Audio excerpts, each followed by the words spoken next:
todos. Nuevamente, mi nombre es Oscar Leonardo Quidi Cuellar, estudiante de la carrera de Medicina, tercer año en la Facultad de Ciencias de la Salud de la Universidad de Aquino, Bolivia.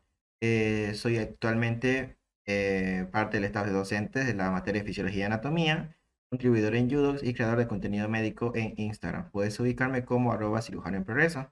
En esta ocasión vamos a ir con nuestro segundo tema de fisiología respiratoria en base a los volúmenes y capacidades pulmonares. Antes de iniciar, tenemos que ver una breve tabla de contenidos, ¿no? En este caso, vamos a basarnos en 3 puntos: los volúmenes pulmonares, capacidades pulmonares y por último, el volumen expiratorio forzado. Bien, vamos a empezar primeramente por los volúmenes pulmonares.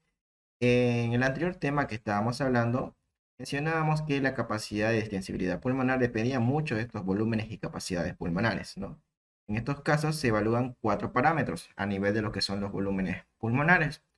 Estos 4 parámetros son los siguientes: el volumen corriente, el volumen de reserva inspiratoria, el volumen de reserva expiratoria y por último el volumen residual.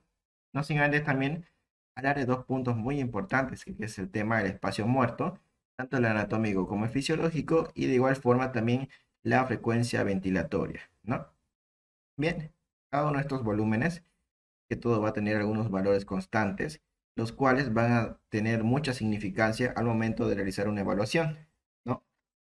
En este caso, tengamos en cuenta que en fisiología más que todo vamos a hablar de los valores que comúnmente tienen que ser normales, ¿no? En una persona que obviamente se encuentre fisiológicamente normal, ¿no? Bien, en todo caso, vamos a definir cada aspecto. En el caso del volumen corriente, netamente solo sería el volumen, digamos que el volumen de tipo involuntario, ¿no? Cuando nosotros dormimos, inspiramos y expiramos, ese volumen de aire que ingresa a nuestros pulmones, a nuestra zona alveolar. En el caso del volumen de reserva tanto inspiratoria y expiratoria, más que todo la inspiratoria va a ser la capacidad o el volumen que ingresa a nuestros pulmones al momento de inspirar de manera profunda, ¿no? Cuando inspiramos todo el aire posible. El expiratorio, botamos toda la cantidad de aire, pero no se bota todo el aire, ¿no? Obviamente va a quedar algunos ml para el proceso de hematosis, porque los pulmones no pueden quedar netamente sin aire, ¿no? En lo que vendría a ser la cavidad pulmonar. En este caso, en los pulmones, no puede quedar sin aire, lo cual este residuo restante va a recibir el nombre de volumen residual, como lo tenemos aquí. Bien, en este caso, bueno, el volumen residual va a ser el volumen restante que va a quedar de este eh, defecto expiratorio, ¿no? Y bueno, el espacio anatómico y lo que vendría a ser la frecuencia ventilatoria, ya más adelante lo vamos a ir tocando con los gráficos. Muy bien, veamos aquí este cuadrito donde vamos a ver más que todo algunas cosas de lo que es el volumen corriente, lo que vendría a ser el volumen de reserva respiratoria e inspiratoria, ¿no? Este cuadro lo vamos a comparar en la siguiente diapositiva ya con el tema de las capacidades, una vez obviamente hayamos avanzado esto. Primeramente veamos lo que vendría a ser el volumen corriente. En este caso el valor normal fisiológico, el volumen corriente está con un valor de 500 ml, ¿ya? En este caso, la inspiración y la expiración de manera involuntaria, ¿no? En este caso, cuando dormimos, este volumen no va a ser cambiante, ¿no? Porque obviamente es de tipo involuntario. En cambio, el voluntario, que vendría a ser la parte inspiratoria y expiratoria, sí, va a tener valores constantes. Pero el valor normal, en el caso de la reserva inspiratoria, va a tener un valor de 3000 ml. En el caso del expiratorio, 1100 ml.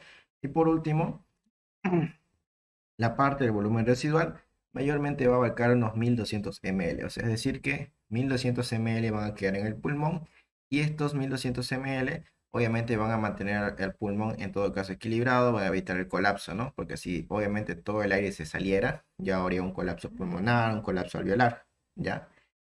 Bien, en todo caso, esos serían los valores en base a los volúmenes pulmonares. Ahora, estos valores nos van a servir para lograr obtener residuos o resultados de las capacidades pulmonares, ¿no? Ahí es donde vamos a ver este cuadrito junto con esta diapositiva en base a las capacidades pulmonares. Ahora, primero vamos a ver cada una de estas capacidades y luego vamos a compararlo en este cuadro o diagrama que lo encontramos en el libro de Fisiología de Guyton. Bien, en el caso de la capacidad inspiratoria, que es la capacidad máxima que los pulmones tienen para inspirar o meter aire, oxígeno, como quieran por así decirlo, ¿ya?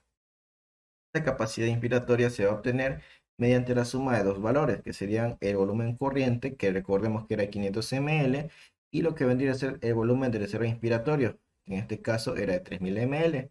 Sumamos ambos aspectos y vamos a obtener un valor total de 3500, ¿no es cierto? 3500 ml para la capacidad inspiratoria, es decir, lo máximo que podemos inspirar.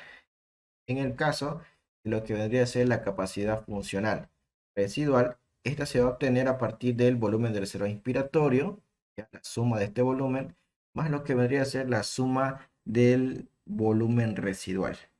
Tenemos en cuenta ambos valores, ¿no? En el caso del volumen residual, el volumen residual iba a ser de 1200 ml, ¿no es cierto? En el caso del volumen de reserva expiratorio, iba a ser de 1100 ml. Si lo sumamos ambos aspectos, vamos a obtener un valor total de 2300 ml. En este caso, 1300 ml vendría a ser el valor de la capacidad para lo que vendría a ser la capacidad funcional residual, 2300 ml correspondientemente. Bien, ahora, en el caso de lo que vendría a ser la capacidad vital, en este caso y también la forzada, esta se obtendría mediante la suma de tres parámetros. Estos tres parámetros serían el volumen corriente inspiratorio, perdón, el volumen corriente, volumen de reserva expiratoria más el volumen de reserva inspiratoria. Si sumamos estos tres parámetros y recordamos, volumen corriente es 500 ml, volumen inspiratorio 3000 ml, volumen expiratorio 1100 ml, vamos a obtener un total de 4600 ml, ¿no? En este caso, esto vendría a ser lo que es la capacidad vital y forzada, ¿no? La capacidad vital de funcionamiento pulmonar, o sea, todo lo que el pulmón directamente puede expirar o inspirar, ¿ya? Ahora, por último, vendría la capacidad pulmonar total, es decir, la capacidad pulmonar, la capacidad total que tiene el pulmón para este proceso. En este caso, esta capacidad pulmonar total se obtendría mediante la suma de lo que vendría a ser la capacidad vital que le hemos sumado anteriormente, que vendría a ser un total de 4600 ml, más lo que vendría a ser el volumen residual, ¿ya? En este caso obtendríamos un total de 5800 ml, porque si recordamos, volumen residual 1200 ml, más volumen de capacidad vital, que en este caso obtuvimos 4600 ml, y obtendríamos los 5800 ml, que vendría a ser el valor de la capacidad pulmonar total. Pues bien, ahora ya que tenemos en cuenta estos valores, ¿no? Que también lo van a pillar en el libro de Fisiología de Guyton y también en el libro de Linda Constanzo, nuestros valores. Vamos a ver aquí este diagrama que nos muestra uno por uno mayormente las capacidades y volúmenes pulmonares. En este caso, aquí tendríamos parte de lo que es el volumen de reserva inspiratorio, ¿no? Como este abarca o sea, aquí hay las delimitaciones, ¿no? Según los valores que hemos mencionado. Aquí vendría a ser volumen de reserva expiratorio, ¿ya? Volumen de reserva expiratorio. Aquí teníamos el volumen residual correspondientemente. Y bueno, aquí vamos viendo el diagrama. Iniciamos brevemente con lo que vendría a ser el volumen corriente, ¿no? El volumen corriente que hablamos que era de unos 500, el valor, ¿no? Ahora, cuando la persona hace una actividad inspiratoria, en este caso inspira todo lo que pueda, o sea, absorbe todo el aire que pueda, este volumen de reserva inspiratoria, obviamente, según este diagrama, va a ascender, ¿no? Hasta la parte del reposo. En este caso, sería el volumen corriente.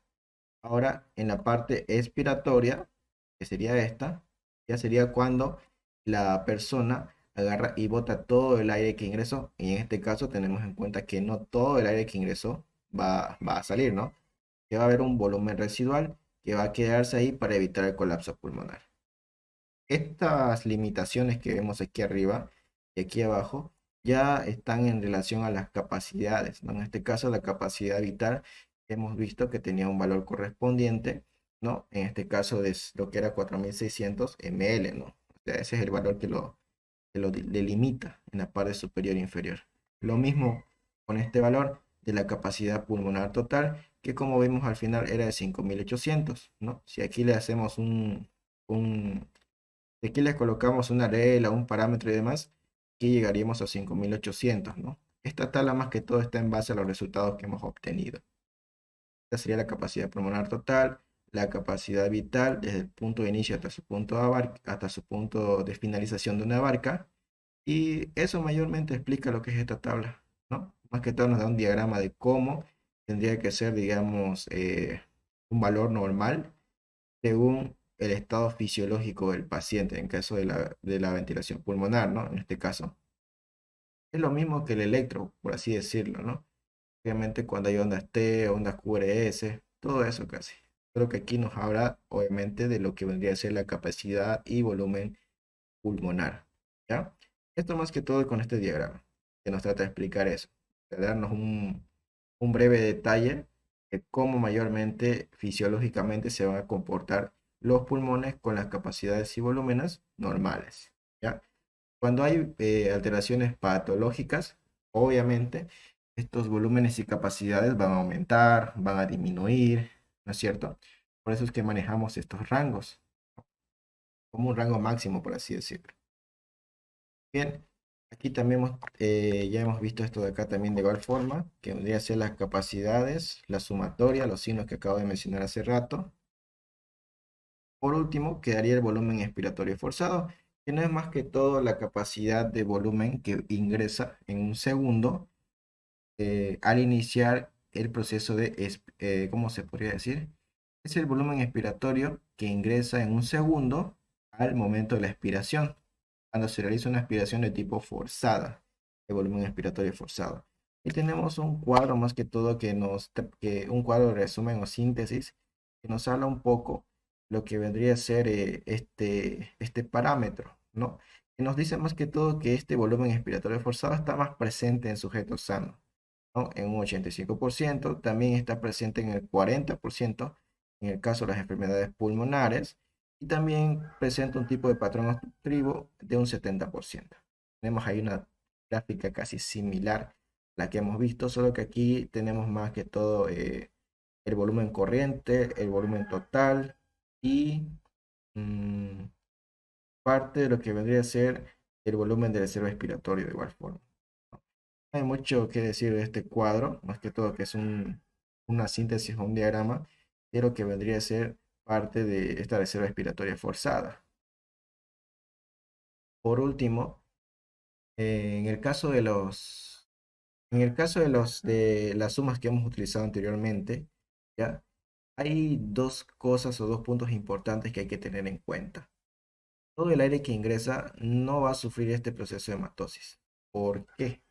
Que en el caso, digamos, de las células respiratorias, por así decirlo, no todo el segmento bronquial, por así decirlo, segmento respiratorio, tiene ciertas características o celulares, por así decirlo, que permitan ese proceso.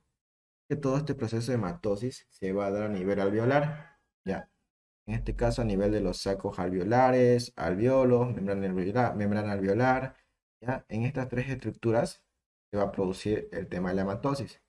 En el caso de lo que vendría a ser la tráquea, los segmentos bronquiales, ¿no? Lo que vendría a ser igual la división de la carina, hasta esta parte terminal de los bronquiolos, ¿ya? Todas esas partes, ¿ya? No van a producir hematosis. Las únicas partes o porciones que van a producir hematosis, obviamente, son las últimas partes que acaba de mencionar, sacos alveolares, alveolos y membrana alveolar. Estas estructuras tienen tipos de células que permiten la hematosis. En este caso, células planas tipo 1. Estas ayudan en el proceso de mitosis. Y también van a tener en cuenta las células epiteliales planas tipo 2, que estas van a ayudar a la producción de surfactante, ¿ya? Dando estas características, van a poder producir la hematosis, que en este caso, en un siguiente tema, se va a hablar un poco de lo que vendría a ser la hematosis, ¿no? Que en este caso no sería nada más que el intercambio gaseoso entre lo que es O2, o sea, oxígeno, y dióxido de carbono, netamente, ¿ya? Se hace este intercambio, luego se expulsa a la periferia el dióxido de carbono y se directamente absorbe, por así decirlo, el oxígeno para que este oxígeno, obviamente en la circulación menor, vuelva al corazón, a la circulación mayor y se transfiera o se transporte por los eritrocitos, hematíes, ¿no? O en este caso la hemoglobina a todo el organismo para oxigenar todas las células del cuerpo, ¿ya?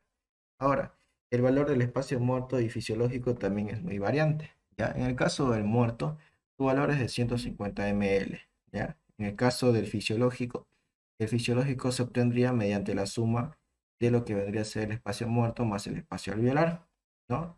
Pero algo para recalcar es que, pues, como técnicamente fisiología habla de valores normales sin efectos patológicos, en este caso sin enfermedades respiratorias que puedan ocasionar algún colapso alveolar o alguna disfunción alveolar, vamos a definir en todo caso que obviamente técnicamente no tendría que haber ningún valor, ¿cierto?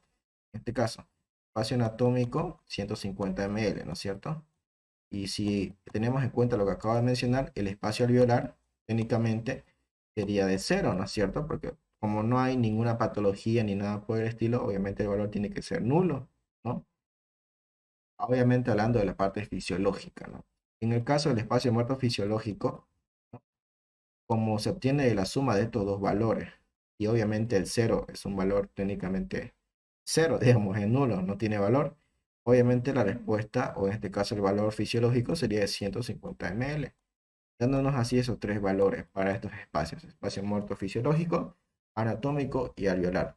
El alveolar nulo, ¿por qué? Porque no hay presencia de patologías en la parte fisiológica, porque es los valores normales que se encuentran en el nivel de cada sistema, ¿ya? Y bueno, eso sería todo en base a los volúmenes y capacidades pulmonares. De igual forma, lo que vendría a ser el espacio muerto como tal, tanto anatómico, fisiológico y alveolar. Y bueno, también algo en tener en cuenta. De, en el caso del aire que ingresa, ¿ya?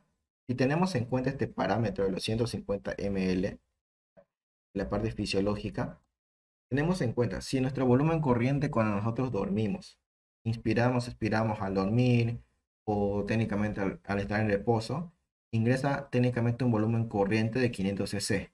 Esos 500 cc, obviamente, como acabamos de mencionar, todos esos 500 cc van a ingresar, pero se supone que solo tenemos que validar, por así decirlo, o tomar en cuenta aquella cantidad de aire que produce hematosis. Y si nosotros hacemos una resta de esos 500, le quitamos esos 150 del fisiológico como tal, obviamente vamos a tener 350 ml, ¿no es cierto?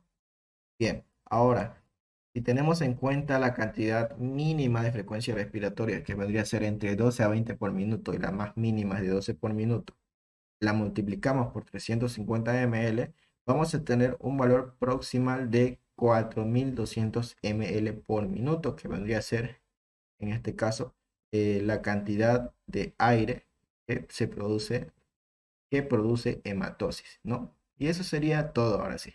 Me estaba olvidando ese punto y parámetro. Pero bien, eso sería todo por hoy. Muchas gracias a Udox y a Harper Academy por este momento de su colaboración también para presentar este tema. Y también invitarte a seguir a mis redes sociales como Cirujano en Progreso en Instagram y YouTube, donde habrá más contenido pertinente a estos y otros temas. También te menciona un poco de la bibliografía que se utilizó, en este caso los esquemas y gráficos de Ayton y Hall, Fisiología Médica, y también de Linda Constanzo, que es un libro un poquito más resumido, pero que tiene mayormente buenos puntos y parámetros para poder estudiar. Y bien, con esto me despido y nos vemos en el tema de hematosis, en este caso, o intercambio gaseoso. Hasta la próxima.